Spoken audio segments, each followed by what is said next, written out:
भारत एक ऐसा देश जहां पर 140 करोड़ लोग रहते हैं, दुनिया की सबसे बड़ी डेमोक्रेसी, एक ऐसा देश जहां पर स्पोर्ट्स पर्सन को सिंहासन पे बिठा दिया जाता है, चाहे वो महान क्रिकेटर्स हों जैसे सुनील गावस्कर, कपिल देव, सचिन तेंदुलकर, MS धोनी, विराट कोहली, या फिर ऐसे खिलाड़ी जिन्होंने दूसरे खेलों में हमारा नाम रोशन किया है जैसे अभिनव बिंद्रा, विजेंद्र सिंह, मैरी कॉम, साइना नेहवाल, PV सिंधु, मीराबाई चानू, नीरज चोपड़ा और बहुत सारे एथलीट्स जिन्होंने इंडिया का इंटरनेशनल स्टेज पे नाम रोशन किया है। लेकिन ऐसा क्या होता है जब हम इस देश से फुटबॉल को जोड़ते हैं और उस देश में जहां पर स्पोर्ट्स पर्सन्स को पूजा जाता है, जहां फुटबॉल की बात आती है, यहाँ पे हमारी फुटबॉल टीम के कैप्टन को सबसे विनती करनी पड़ती है कि प्लीज हमें आइए, हमें देखिए। फुटबॉल एक ऐसा स्पोर्ट जो कि ब्यूटीफुल गेम के नाम से जाना जाता है। फुटबॉल जिसकी गवर्निंग बॉडी फीफा में UN से ज्यादा रजिस्टर्ड नेशन है, एक ऐसा स्पोर्ट जो पूरी दुनिया में बहुत चाव से देखा जाता है। लेकिन इंडिया में फुटबॉल इतना पीछे क्यों है? अगर हम सबसे पुराने फुटबॉल कप कॉम्पिटिशंस की बात करें तो FA कप और स्कॉटिश कप के बाद जो सबसे पुराना कप कॉम्पिटिशन खेला जाता है फुटबॉल में,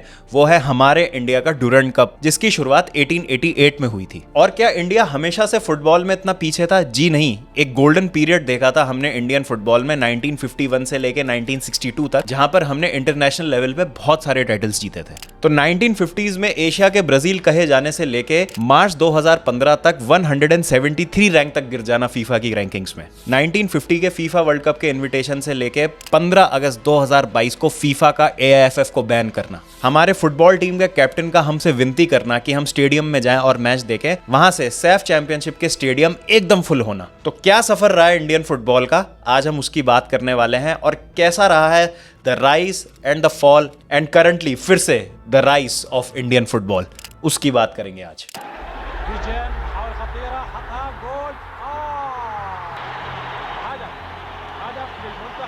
फीफा ने भारतीय फुटबॉल संस्था को सस्पेंड कर दिया है। Indian football suffered a huge embarrassment today. FIFA has suspended the All India Football Federation. विश्व फुटबॉल का संचालन करने वाली संस्था फीफा ने एक बड़ा फैसला लिया है, भारतीय फुटबॉल महासंघ को निलंबित कर दिया है। I request you, come and watch us in the stadiums. I mean, it's not fun to criticize or abuse on internet. Come to the stadium, do it on our face. Scream at us, shout at us, abuse us. Who knows? One day, we might change you guys.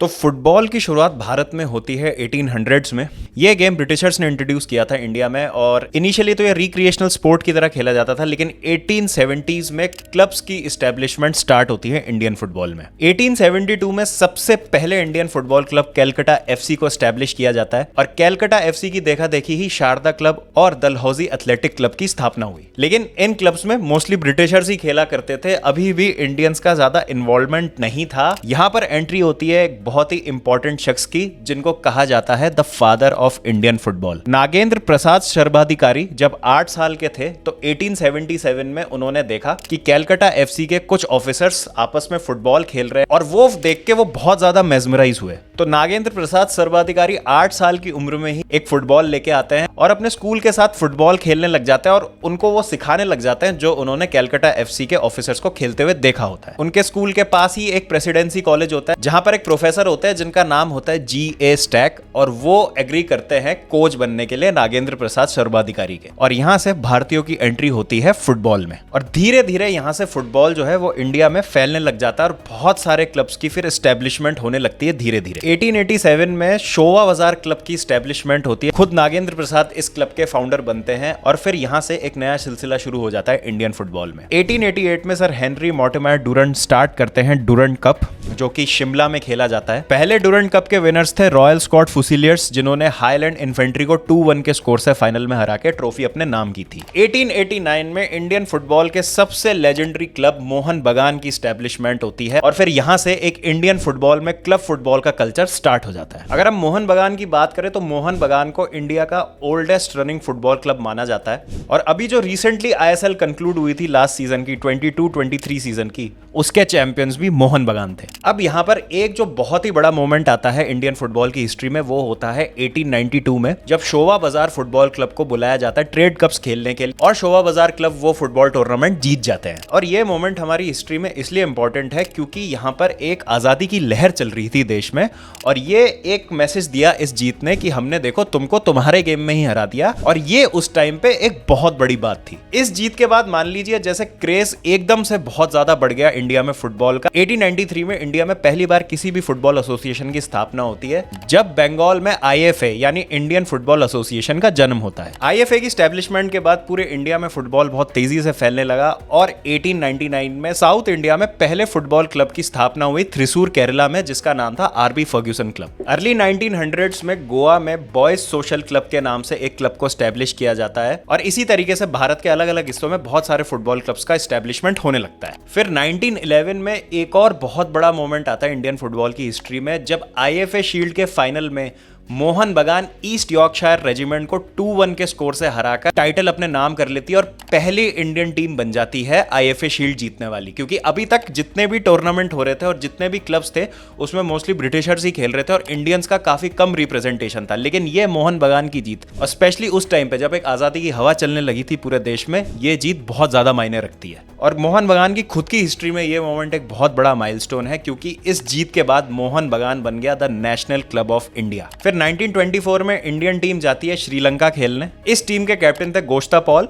फिर उसके बाद Indian football team काफी international tours करती है और teams जिसमें सिर्फ Indian players होते हैं वो लेट 1930s में टूर करने लगते हैं ऑस्ट्रेलिया, इंडोनेशिया और थाईलैंड के एरियाज में, जहां पर वो वहां के लोकल क्लब्स के साथ फ्रेंडली मैचेस खेलते हैं। 1937 में एआईएफएफ की फॉर्मेशन होती है जब 6 अलग अलग रीजन्स के फुटबॉल एसोसिएशंस के रिप्रेजेंटेटिव्स मिलते हैं आर्मी हेडक्वार्टर शिमला में, और वो 6 रीजन्स इस हिस्टोरिक मीटिंग में थे Indian football association, army sports control board, United provinces Bihar, north west India football association और दिल्ली। इन 6 फुटबॉल एसोसिएशंस के रिप्रेजेंटेटिव्स मिले और उन्होंने डिसाइड किया कि इंडिया को गवर्न करने के लिए जो फुटबॉल एसोसिएशन बनेगा वो होगा एआईएफएफ, और वहां पर एआईएफएफ को स्टैब्लिश किया गया। 1938 में इंडिया टूर करती है ऑस्ट्रेलिया को, जहां पर इंडिया 5 मैचेस खेलती है लोकल क्लब से और ऑस्ट्रेलियन फुटबॉल टीम से भी उनका मैच होता है वहां पर। आर लम्सडेन बनते हैं पहले player to score a hat-trick for India in an international football match. ये करते हैं वो 24 सितंबर 1938 को ऑस्ट्रेलिया के अगेंस्ट एक फ्रेंडली में। 1940 में एक और इंपॉर्टेंट मोमेंट आता है इंडियन फुटबॉल की हिस्ट्री में, जब मोहम्मदन स्पोर्टिंग दूरन कप जीतते हैं और पहली नॉन ब्रिटिश टीम बनते हैं, team consisting entirely of Indian players to win the Durand cup 1940 में, जब वो रॉयल वॉकविकशायर रेजिमेंट को 2-1 के स्कोर से हरा देते हैं फाइनल में। तो अब काफी सारी चीजें हो चुकी थी इंडियन फुटबॉल को लेके और अब यहां पर इंडिपेंडेंस का हम वेट कर रहे थे। 1941 में एआईएफएफ इंट्रोड्यूस करता है एक नया कंपटीशन जिसका नाम होता है संतोष ट्रॉफी, और संतोष ट्रॉफी उस समय इंडिया में लीग फॉर्मेट की तरह खेला जाता था और 1996 तक संतोष ट्रॉफी को हाईएस्ट डोमेस्टिक ऑनर की तरह कंसीडर किया जाता था इंडियन फुटबॉल में। और इंडिपेंडेंस के बाद एक नया एरा आने वाला था इंडियन फुटबॉल का, और ये हम कह सकते हैं कि एक गोल्डन एरा था इंडियन फुटबॉल की हिस्ट्री में। 1948 लंदन ओलंपिक्स में इंडिया की परफॉर्मेंस बहुत ही अच्छी रहती है फ्रांस के अगेंस्ट, ऑल्दो वो 2-1 से वो मैच हार जाते हैं, लेकिन उनकी परफॉर्मेंस इतनी अच्छी रहती है कि उस टाइम के British monarch king George VI invite करते हैं इंडिया की टीम को अपने पैलेस में डिनर के लिए। और इस मैच के बाद मीडिया ने पूछा भी था हमारे तब के कैप्टन तालिमेरन आओ से, आप बिना बूट्स के क्यों खेलते हैं, क्योंकि उस टाइम इंडिया की जो टीम थी उसमें कुछ प्लेयर्स बूट्स के साथ खेलते थे लेकिन कुछ प्लेयर बैंडेजेस और एंकल सपोर्ट्स बांध के खेलते थे। तो उनसे जब पूछा गया कि आप ऐसे क्यों खेलते हैं, इसका एक बहुत ही बढ़िया और विटी जवाब दिया उन्होंने कि हमारे यहाँ इंडिया में खेला जाता है फुटबॉल जबकि आपके यहाँ खेला जाता है बूट बॉल। और इस मैच में जब इंडिया के लिए सारंगपानी रमन ने गोल स्कोर किया था तो वो बन गए थे इंडिपेंडेंट इंडिया के फर्स्ट एवर गोल स्कोरर। और फिर सेम ईयर 1948 में इंडिया को फीफा से भी अफिलिएशन मिल जाती है और फिर इंडिया को आता है 1950 वर्ल्ड कप से कॉल अप। अब देखिए इस वर्ल्ड कप पार्टिसिपेशन पे बहुत सारी थ्योरीज हैं कि क्योंकि इंडिया बेयरफुट खेलती थी तो इसलिए उनको अलाउ नहीं किया गया, और भी बहुत सारे कारण बताए जाते हैं, लेकिन इसका सिंपल कारण ये था कि एआईएफएफ ने उस समय तवज्जो नहीं दिया वर्ल्ड कप को, क्योंकि वर्ल्ड कप रिलेटिवली एक नया टूर्नामेंट था और उस समय 1952 के ओलंपिक्स आने वाले थे। तो इंडिया ने प्रायोरिटी ओलंपिक्स को, और उस टाइम एआईएफएफ के बोर्ड में आपस में भी डिसएग्रीमेंट हुआ था टीम सिलेक्शन और मैच प्रिपरेशन को लेके। तो उनको ये लगा था कि अगर 1950 वर्ल्ड कप खेलने जाते हैं हम तो हमारी वहां पर एम्बैरेसमेंट हो जाएगी, और इससे अच्छा ये है कि 2 साल प्रिपेयर करके 1952 ओलंपिक्स पे फोकस किया जाए। अब ये जो इंडिया का डिसीजन था इसके इफेक्ट्स आज तक हम महसूस कर सकते हैं, और इसकी वजह से क्या और एक गलत डिसीजन लिया हमने उसकी मैं बात आगे करूंगा, लेकिन पहले मैं बात करूंगा the golden era of Indian football की। इस गोल्डन एरा के आर्किटेक्ट थे सईद अब्दुल रहीम। सईद अब्दुल रहीम 1950 से लेकर 1963 तक इंडिया के मैनेजर थे और यहाँ पे इंडिया ने बहुत सारी इंटरनेशनल सक्सेस को एंजॉय किया। 1951 और 1962 के एशियन गेम्स में इंडिया ने गोल्ड मेडल हासिल किया। 1964 में एशिया कप में रनर्स अप फिनिश किए। 1956 में समर ओलंपिक्स में 4th प्लेस फिनिश किया इंडिया ने और 1970 के एशियन गेम्स में फिर से ब्रॉन्ज मेडल जीता हमने। तो एक काफी सक्सेसफुल टाइम पीरियड रहा ये इंडिया की फुटबॉल की हिस्ट्री में, स्पेशली 1950 से लेकर 1962 तक। अभी इस golden era of Indian football पे एक मूवी रिलीज होने वाली है मैदान, जिसमें अजय देवगन सईद अब्दुल रहीम का रोल प्ले करने वाले हैं और वो होपफुली हमको और इंफॉर्मेशन देगी कि किस तरीके से इंडिया ने डोमिनेट किया था फुटबॉल सीन एशिया में, स्पेशली इस गोल्डन एरा में। तो हमारी इस डोमिनेशन के कारण हमको ब्राजील ऑफ एशिया कहा जाने लगा और 1962 तक हम बहुत ही ज्यादा बढ़िया फुटबॉल खेल रहे थे। लेकिन फिर ऐसा क्या हुआ एकदम से कि 1962 के बाद इंडिया इतना ज्यादा स्ट्रगल करने लग गई फुटबॉल में, और आज की अगर हम स्थिति कंपेयर करें, एशिया कप में जीतना तो दूर, हमको राउंड ऑफ 16 में भी क्वालिफिकेशन बहुत ज्यादा मुश्किल लग रही है। तो ऐसा क्या हुआ, इतना ज्यादा इंडिया फुटबॉल में पीछे कैसे रह गया? तो इसके दो मेजर कारण है। सबसे पहले तो 1963 में सैयद अब्दुल रहीम साहब का देहांत हो जाता है और रहीम साहब की डेथ के बाद इंडियन फुटबॉल की गोल्डन जनरेशन के बहुत सारे प्लेयर्स एक बहुत ही शॉर्ट पीरियड ऑफ टाइम में एक साथ रिटायर हो गए, जैसे चुनी गोस्वामी, पीटर थंगराज, तुलसीदास बलराम, पीके बैनर्जी, शैलेंद्र नाथ मन्ना, जर्नैल सिंह, नेविल डिसूजा, ये सारे लेजेंडरी प्लेयर्स एक साथ रिटायर हो और उसके ऊपर रहीम साहब की डेथ, तो एकदम से एक बहुत बड़ा वॉइड क्रिएट हो गया हमारी नेशनल फुटबॉल टीम में। और दूसरा मेन कारण है इंडियन फुटबॉल के डाउनफॉल का। तो जब 1950 वर्ल्ड कप में हमने फीफा का इन्विटेशन रिफ्यूज किया तो 1954 में फीफा ने बैन लगा दिया हम पे उस वर्ल्ड कप में क्वालिफिकेशन करने के लिए। तो इस डिसीजन से एक रिफ्ट क्रिएट हो गई फीफा और एएफएफ में और इंडिया ने फिर मना ही कर दिया कि अब हम वर्ल्ड कप के लिए क्वालिफिकेशन ही नहीं खेलेंगे। तो अगले 30 साल तक इंडिया ने किसी भी वर्ल्ड कप क्वालिफिकेशन में पार्टिसिपेट नहीं किया और फिर 1986 में इंडिया ने डिसाइड किया कि अब हम वर्ल्ड कप क्वालिफिकेशन में पार्टिसिपेट करेंगे। लेकिन जब तक दो बहुत बड़ी चीजें हो चुकी थी, एक तो इंडिया के जितने भी कॉम्पिटिटर्स थे एशिया के, जापान, साउथ कोरिया, अगर हम मिडिल ईस्टर्न कंट्रीज की बात करें, कतर, सऊदी अरेबिया, ये इंडिया से काफी आगे ऑलरेडी निकल चुके थे। कुवैत ने तो 1982 वर्ल्ड कप में क्वालिफाई भी किया था। तो काफी सारी टीमें इंडिया से बहुत आगे निकल चुकी थी और इंडिया को क्योंकि इतना इंटरनेशनल एक्सपोजर नहीं मिला था तो हम अपने कॉम्पिटिटर से थोड़ा पीछे हो गए थे। और उसके बाद एक जो सबसे मेजर चीज हुई जिसने पूरी इंडिया की ऑडियंस की इमेजिनेशन कैप्चर कर ली, वो थी 1983 क्रिकेट वर्ल्ड कप में इंडिया की जीत। जैसे ही इंडिया ने 1983 का क्रिकेट वर्ल्ड कप जीता, लोगों का ध्यान फुटबॉल से हटके पूरा का पूरा क्रिकेट में चला गया और जितनी भी इंडिया में फंड्स और मार्केट थी वो सारी क्रिकेट को चली गई और सालों साल क्रिकेट की पॉपुलैरिटी बढ़ती गई इंडिया में और फुटबॉल धीरे धीरे बहुत ज्यादा पीछे हो गया। अब एक और प्रॉब्लम यह थी कि इंडिया में सिस्टम्स और लीग स्टैब्लिश नहीं थे, क्योंकि जब ये गोल्डन जनरेशन रिटायर हुई उसको रिप्लेस करने के लिए हमको बहुत अच्छे प्लेयर्स नहीं मिल, क्योंकि हमारा लीग सेटअप बहुत ज्यादा स्ट्रॉन्ग नहीं था। क्योंकि अगर आपको एक सस्टेनेबल टीम बनानी है और एक ऐसी टीम बनानी है जो सीजन ऑन सीजन कंपीट करते रहे अपने अपोनेंट्स के साथ, तो फिर आपको उसके लिए सिस्टम्स और प्रोसेसेस को अलाइन करना पड़ेगा, जो उस समय इंडिया में नहीं थी। लेकिन अगर हम कुछ हिस्टोरिक मोमेंट्स पे नजर डालें तो वो कुछ इस तरीके से हुए। 1954 में बूट्स को कंपलसरी कर दिया गया इंडियन फुटबॉल के डोमेस्टिक कॉम्पिटिशंस में। 1960 में पहला Subroto cup football tournament organise किया गया जिसमें 50 से ज्यादा स्कूलों ने पार्टिसिपेट किया था अक्रॉस एशिया। 1961 में पीके बैनर्जी को अर्जुन अवार्ड से नवाजा गया। 1962 में गोश्ता पॉल पहले रेसिपिएंट बने पद्मश्री के फुटबॉल के लिए इंडिया में। फुटबॉल मैचेस की ड्यूरेशन जो कि पहले 70 मिनट थी, अब उनको अक्रॉस एएफएफ टूर्नामेंट्स 90 मिनट्स कर दिया गया था 1969 में। 1977 में पहला फेडरेशन कप ऑर्गेनाइज किया गया एर्नाकुलम केरला में। और एक और जो बड़ी चीज हुई थी, पहले खेलने आए थे न्यूयॉर्क कॉस्मोस के लिए मोहन बगान के अगेंस्ट एक फ्रेंडली मैच कैलकाटा में। 1982 में नेहरू कप की शुरुआत हुई और यूरुग्वे बने पहले नेहरू कप के चैंपियंस। 1983 में शांति मलिक बनती है पहली वुमेन फुटबॉल प्लेयर जिनको मिलता है अर्जुन अवार्ड। उसके बाद 1985 में इंडिया गोल्ड मेडल जीतती है सैफ गेम्स में। तो इंडिया ने टोटल 9 सैफ चैंपियनशिप टाइटल अपने नाम किए हैं, जिसमें 1993, 97, 99, 2005, 2009, 2011, 2015,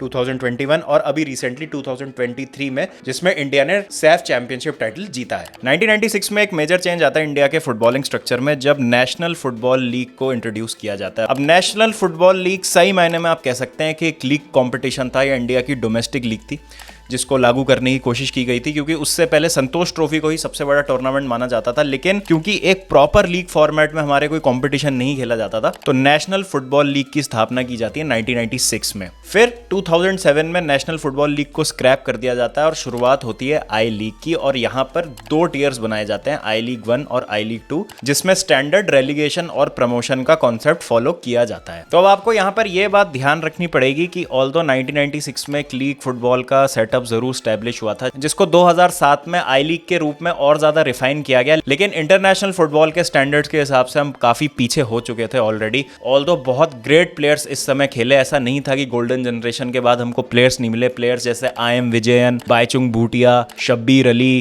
क्लाइमैक्स लॉरेंस, गौरमंगी सिंह, बहुत बढ़िया बढ़िया प्लेयर्स हमारे लिए फुटबॉल खेले, लेकिन क्योंकि ये स्ट्रक्चर लागू होने में बहुत ज्यादा टाइम लग चुका था और हमारे कॉम्पिटिटर्स हमसे और भी ज्यादा आगे निकल चुके थे, तो हम कंपीट नहीं कर पा रहे थे इंटरनेशनल लेवल पे। तो जहां पर अगर हम बाकी कंट्रीज में लीग की बात करें तो लगभग पूरे साल ही लीग चलती है, 8-9 महीने की लीग्स होती है, और यहाँ पर हमारी जो लीग का ड्यूरेशन होता है वो बहुत कम होता है। 4 से 5 महीने की लीग हमारे यहाँ खेली जाती थी, प्लस जो इंटरनेशनल मैचेस भी हम खेले इस ड्यूरेशन में वो बहुत कम होता था, तो हमको उतना एक्सपोजर या उतना प्रिपरेशन का टाइम नहीं मिल पाता था जितना हमको जरूरी था। उसके बाद 2010 में एक बहुत बड़ा चेंज फिर से आता है इंडियन फुटबॉल में, जब IMG और रिलायंस 15 साल की डील करते हैं 700 करोड़ रुपए में AFF के साथ, और उनसे कुछ राइट्स खरीद लिए जाते हैं एक लीग को कंडक्ट कराने के लिए इंडिया में। 2013 में रिलायंस की ही एक सब्सिडरी FSDL की स्थापना की जाती है, और 2014 में इंट्रोड्यूस किया जाता है इंडियन सुपर लीग यानी कि ISL को। अब यहाँ पर 2014 में ISL को लाया जाता है एक कमर्शियल पॉइंट ऑफ व्यू से, क्योंकि आई लीग को कमर्शियली वायबल बनाना और मासेस तक पहुंचाना एक चैलेंज था, तो ISL को इंट्रोड्यूस किया, एक ऐसी फुटबॉल लीग इंडिया में जो ज्यादा से ज्यादा लोगों को अट्रैक्ट करेगी, ऑडियंस के नंबर ज्यादा हो जाएंगे, और एक ऐसी लीग जो इंडिया की मदद कर सके इंडिया को नेक्स्ट लेवल तक पहुंचाने के लिए। लेकिन यहाँ पर बहुत ज्यादा कॉन्फ्लिक्ट होता है आई लीग के मैनेजमेंट और ISL में इस चीज के लिए कि इंडिया की प्रीमियर लीग कौन सी है। आई लीग कहती है क्योंकि हम इतने टाइम से चल रहे हैं तो हमारी जो है वो मान्यता बनी रहनी चाहिए, और ISL कहती है कि हमने इतना पैसा इन्वेस्ट किया है, हमारा जो नंबर्स है, हमारी जो ऑडियंस है वो सबसे ज्यादा है, तो ISL को दर्जा दिया जाना चाहिए फर्स्ट ईयर लीग का। 2017 तक ना AFC ना फीफा रिकॉग्नाइज करता है ISL को, और एक तरीके से एग्जीबिशन लीग की तरह उसको ऑपरेट किया जाता है 2017 तक।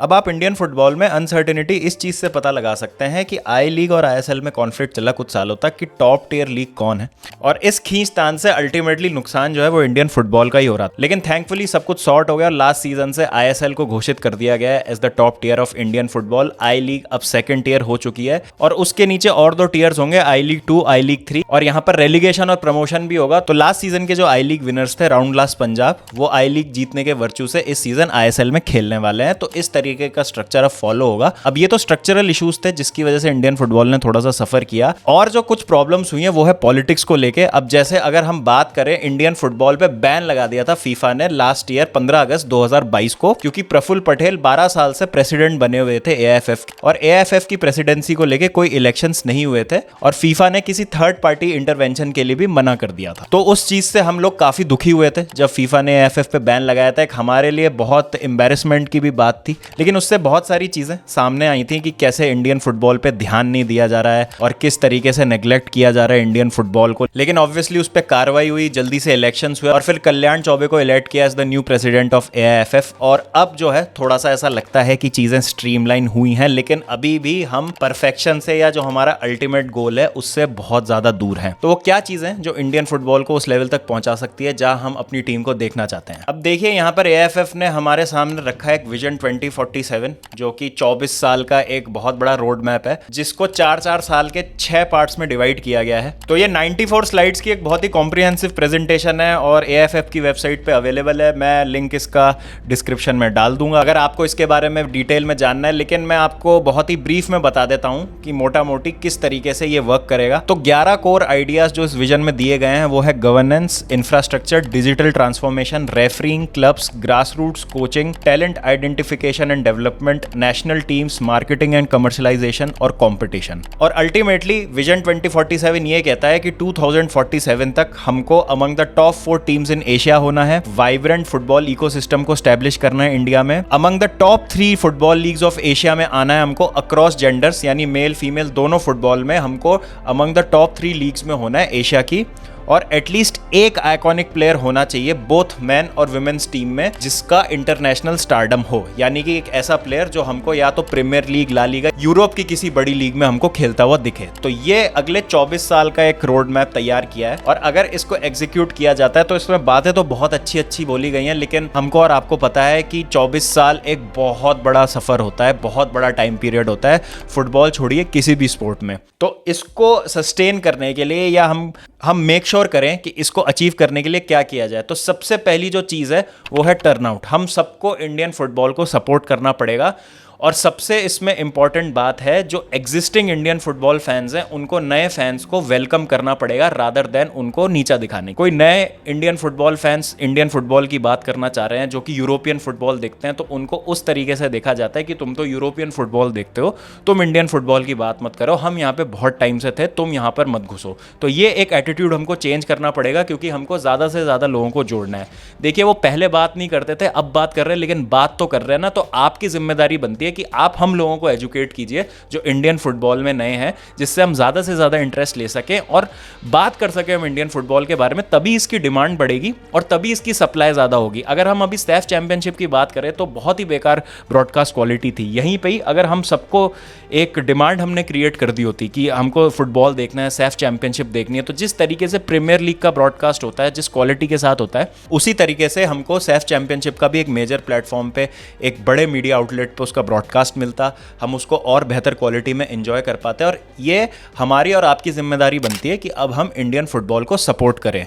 दूसरी चीज़ ये है कि अगर आप देखें रिसेंट जो रिजल्ट्स आए हैं और जिस तरीके से इंडियन फुटबॉल ने अच्छा भी परफॉर्म किया है, तो अगले सीज़न के लिए फंड्स में बढ़ोतरी कर दी है। तो 84 करोड़ से सीधा 137 करोड़ का बजट जो है वो एलोकेट कर दिया इंडियन गवर्नमेंट ने AIFF के लिए, जो कि अच्छी बात है। लेकिन ये परफॉर्मेंसेस रुकनी नहीं चाहिए। जो मैंने कहा स्ट्रक्चरल जो हमने चेंजेस करे हैं प्लस ये विजन 2047 को जो हमने लागू किया, उसके साथ साथ हमको और ज़्यादा फुटबॉल खेलने की ज़रूरत है। प्लस हमको as Indians, as football fans अपनी टीम को अपने इंडियन फुटबॉल सिस्टम में और ज़्यादा इन्वेस्ट होने की ज़रूरत है, जिससे जितनी ज़्यादा आई बॉल्स आएंगी, बड़े बड़े कॉरपोरेट्स भी देखेंगे कि इसमें बहुत ज़्यादा पोटेंशियल है, यहाँ पर बहुत बड़ी एक मार्केट बन रही है। और क्योंकि इसको बहुत ज़्यादा लोग अब एंजॉय कर रहे हैं, बहुत ज़्यादा लोग देख रहे हैं, तो हम भी इसमें पैसा डालेंगे। तो इसका हमको बेड़ा उठाना पड़ेगा, इसकी हमको जिम्मेदारी लेनी पड़ेगी। अब आप सोशल मीडिया पे बात कीजिए, चाहे आप डिस्कशंस कीजिए, आप अपनी आवाज़ उठाइए, आप जो भी है जिस भी तरीके से आप आवाज़ पहुंचा सकते हैं वो कीजिए। हम भी अपनी पूरी कोशिश करेंगे जितना हमसे हो सकता है इंडियन फुटबॉल को सपोर्ट करने का, लेकिन हमको कदम मिला के साथ में चलना पड़ेगा। हम अपने में फैंस में क्लास डिवाइड नहीं कर सकते कि तुम यूरोपियन फुटबॉल देखते हो तो तुम्हारा हक नहीं बनता इंडियन फुटबॉल के बारे में बात करने का, और हम यहाँ पर पहले से थे तो हम तुमसे बेहतर हैं। हाँ, आप हमसे बेहतर हैं, आप हमसे ज़्यादा जानते हैं, हैंस आपकी जिम्मेदारी बनती है कि आप हमको गाइड कीजिए और हमको और एजुकेट कीजिए इंडियन फुटबॉल के बारे में। तो ये हमको थोड़ा भाईचारा यहाँ पर दिखाना पड़ेगा, हाथ में हाथ डाल के हमको चलना पड़ेगा एक दूसरे के साथ। उसके अलावा एक हमको उम्मीद और करनी पड़ेगी कि पॉलिटिक्स और हमारी इंटरनल जो कॉन्फ्लिक्ट्स होती हैं उसकी वजह से इंडियन फुटबॉल ना सफ़र करे, जो कि आज की तारीख में हम बहुत ज़्यादा देखते हैं। जो हमने विजन ले डाउन किया है उसकी एग्जीक्यूशन में तन मन धन से लग जाएं ये सारे लोग, और स्टेट एफेस जो हैं जिनके बहुत बुरे हाल हैं इस समय, उनको थोड़ा सा और बेहतर तरीके से रन किया जाए और एडमिनिस्ट्रेटिव जो हमारी दिक्कतें हैं उनको दूर किया जाए और एक सिनर्जी हो। जितने भी हमारे स्टेट लेवल के फुटबॉल एसोसिएशंस हैं, नेशनल हमारी जो लीग है, और जितने भी FSDL वगैरह, AIFF, जो भी फुटबॉलिंग अथॉरिटीज़ हैं हमारी कंट्री में, सबको एक पेज पे आके सिनर्जी में काम करना पड़ेगा, नहीं तो हम आगे नहीं बढ़ पाएंगे। और स्टेप बाय स्टेप हमको एक एक चीज़ को पॉजिटिवली आगे करना होगा। और एक बार हमने डिमांड क्रिएट कर दी तो अपने आप पैसा आना शुरू हो जाएगा सिस्टम में। और अभी जो रिसेंटली एक चीज़ हुई थी, जैसे हमने मना कर दिया था अर्जेंटीना से फ्रेंडली खेलने के लिए क्योंकि वो 35 से 40 करोड़ रुपए की मांग कर रहे थे, तो इस तरीके के फिर डिसीजंस हमारे लिए लेना आसान हो जाएगा और 35-40 करोड़ रुपया फिर कुछ भी नहीं लगेगा हमको जब हम फुटबॉल की बात करेंगे। तो ये सब चीजें जो हैं पैसा इन्फ्यूज करने के लिए सिस्टम में बहुत ज्यादा जरूरी है। दूसरी चीज ये है कि जब सिस्टम में पैसा आएगा तो अभी जो इतने लो पेइंग जॉब्स हैं इंडियन फुटबॉल में, अगर आप देखें, ग्रोस नेग्लिजेंस के कारण हमने कई बार सफर किया है। इसके दो जो मेजर एग्जांपल्स हैं वो ये है कि पिछले साल फुटसाल में हम अपनी टीम ही रजिस्टर करना भूल गए। ऐसा भी नहीं कि क्वालिफाई नहीं हुए थे, नाम भेजना भूल गए, और वो क्योंकि कुछ लोगों की नेग्लिजेंस थी, maybe because they are being paid so less कि वो केयर नहीं करते हैं, या जो भी एडमिनिस्ट्रेटिव लेवल पे सिस्टम्स हैं उनको ठीक किया जाए। रेफरिंग हमारे यहाँ बहुत ज्यादा गंदी इसलिए है, रेफरीज को पैसे ही नहीं मिलते हैं। अगर आप एक आई लीग के रेफरी की सैलरी देखेंगे तो आप कुछ जगह के सिक्योरिटी गार्ड से भी कम होती है वो। तो ये इतने बुरे हाल में इस समय हमारी फाइनेंशियल कंडीशन फुटबॉल की। उसके बाद अगर हम बात करें नेग्लिजेंस की, तो पिछले साल जो विमेंस एशिया कप हुआ था उसमें हमारी टीम इसलिए डिस्क्वालीफाई हो गई थी क्योंकि हमने कोविड रूल्स का जो है उल्लंघन कर दिया था। बायो बबल में होने के बावजूद India was one of the host Nations, उस एशिया कप का होस्ट नेशन होने के बावजूद हमसे इस तरीके की नेग्लिजेंस होती है और कोविड के कारण हम बाहर हो जाते हैं, डिस्क्वालीफाई हो जाते हैं टूर्नामेंट से। तो इस तरीके की चीजें अगर नहीं होंगी फ्यूचर में तो हमारे लिए बहुत अच्छा है। और ये किस्सा तो बहुत ही ज्यादा नया है, हम अपनी टीम को ही नहीं भेज रहे हैं एशियन गेम्स के लिए। According to the sports ministry, अगर आप एक टीम स्पोर्ट के लिए जा रहे हैं एशियन गेम्स में तो आपको अमंग द टॉप 8 टीम्स होना जरूरी है। और क्योंकि इंडिया की रैंक 18th है इस समय, तो इसीलिए हमारी टीम्स एशियन गेम्स के लिए नहीं भेजी जाएगी। लेकिन इसके अगेंस्ट ऑब्वियसली अपील की गई है और होपफुली हो सकता है इसका डिसीजन हमारे फेवर में आ जाए। लेकिन ये तो एक नो ब्रेनर है, जब इंडिया इतने राइज पे है इस समय तो इस तरीके के डिसीजन लेने के लिए सोचा भी क्यों जा रहा है। हमको तो अपनी टीम को भेजना ही है, इसमें कोई डिस्कशन का मुद्दा ही नहीं होना चाहिए। एक और चीज है जो हमारे कोच इगोर स्टीमैच ने कही सैफ चैंपियनशिप 2023 जीतने के बाद कि हमें एक लंबे कैंप की जरूरत है एशिया कप से पहले। बाकी जो टीम्स हैं वो अपनी लोकल लीग्स रोक देती हैं एशिया कप की तैयारी के लिए। जैसे अगर हम बात करें तो सऊदी अरेबिया ने 2-2.5 महीने के लिए अपनी लोकल लीग रोक दी थी वर्ल्ड कप की प्रिपरेशन से पहले। तो इस तरीके के डिसीजन हमको भी लेने पड़ेंगे कि आईएसएल हमारे लिए ज्यादा जरूरी है या एशिया कप ज्यादा जरूरी है। अब जैसे एशिया कप जनवरी में आ रहा है तो मेक श्योर करना पड़ेगा आईएसएल को, एएफएफ, एफएसडीएल, जितने भी स्टेक होल्डर्स इन्वॉल्व हैं कि यहाँ पर एक बेहतर कैंप दिया जाए, क्योंकि नेशनल टीम जो है हमारी वो सबसे ऊपर है। और जब तक नेशनल टीम कुछ अच्छा नहीं करेगी इंटरनेशनल स्टेज पे, वो बबल बर्स्ट नहीं होगा और ज्यादा से ज्यादा लोग तभी अट्रैक्ट होंगे इंडियन फुटबॉल की तरफ जब नेशनल टीम कुछ अच्छा अचीव करती है। तो अगर हम एशिया कप में अच्छा कर जाते हैं या बाय चांस कुछ ना कुछ करके हम वर्ल्ड कप में क्वालिफाई हो जाते हैं, जिसके लिए हमको कोच की सुनने की बहुत ज्यादा जरूरत है, प्रोसेसेस को ले डाउन करने की जरूरत है, तो एक बबल बर्स्ट हो जाएगा, लोग जो है एकदम से फुटबॉल की तरफ आकर्षित हो जाएंगे और ये जो सारी प्रॉब्लम है मार्केटेबिलिटी की, पैसे की, स्पॉन्सरशिप्स की, ये सब एक झटके में सॉल्व हो जाएगी। लेकिन इसके लिए जो लोग इन्वॉल्व हैं और जो लोग इस पूरे सिस्टम को सही राह पे लाना चाह रहे हैं उनकी बात सुनी जाए और उस पर अमल किया जाए। तो इंडियन फुटबॉल की हिस्ट्री तो इतनी ज्यादा रिच है कि हम 3-4 घंटे का भी अगर वीडियो बना दे उस पर तो बहुत कम है। लेकिन ये एक ब्रीफ मैंने आपको आइडिया देने की कोशिश करी है कि कहां से हमारी शुरुआत हुई, हम कहां तक पहुंच गए थे, हम कहां तक आ गए थे और अब हमको कहां तक जाना है। तो ऐसा नहीं है कि सब कुछ डूम एंड ग्लूम है, सब कुछ बहुत खराब है। जैसा मैंने शुरू में कहा था कि सुनील छेत्री सर ने हमसे विनती करी थी कुछ साल पहले कि आप आइए स्टेडियम में मैचेस देखिए, हमको सपोर्ट कीजिए। लेकिन वहां से लेके अभी सैफ चैंपियनशिप के फाइनल के टिकट नहीं मिलना, ये बहुत पॉजिटिव और बहुत अच्छा साइन है कि लोग इंडिया में फुटबॉल की अब बात करने लगे हैं। और ये क्यों हुआ है? क्योंकि रिसेंटली हमने मैचेस जीतना चालू किया है, जिससे बहुत ज्यादा आई बॉल्स जो है अट्रैक्ट हो रही है इंडियन फुटबॉल की तरफ। और हमको मेक श्योर करना है कि ये जो फैंडम है ये फीका ना पड़ जाए, फेड ना हो जाए। और ये जो एक चिंगारी सी जली है अभी इंडियन फुटबॉल को लेके, इसको हमको आग में बदलना है। और जो फॉल हो गया, अब वापस से हमको इंडियन फुटबॉल को राइज पे लेके जाना है। तो कैसा लगा आपको ये video? Please do let me know in the comment section. Share कीजिए आप ये वीडियो उन लोगों से जो इंडियन फुटबॉल के बारे में और ज़्यादा जानना चाहते हैं। और अगर मुझसे कुछ मिस हुआ होगा तो प्लीज़ कमेंट सेक्शन में आप फील फ्री टू ऐड। और कुछ स्टोरीज हैं आपके पास इंडियन फुटबॉल को लेके और तो आप प्लीज़ ऐड कीजिए उनको कमेंट सेक्शन में। We would love to discuss दो स्टोरीज। और फिर मिलते हैं आपसे नेक्स्ट वीडियो में। जब तक अपना ध्यान रखिए, टेक केयर, जय हिंद, जय भारत।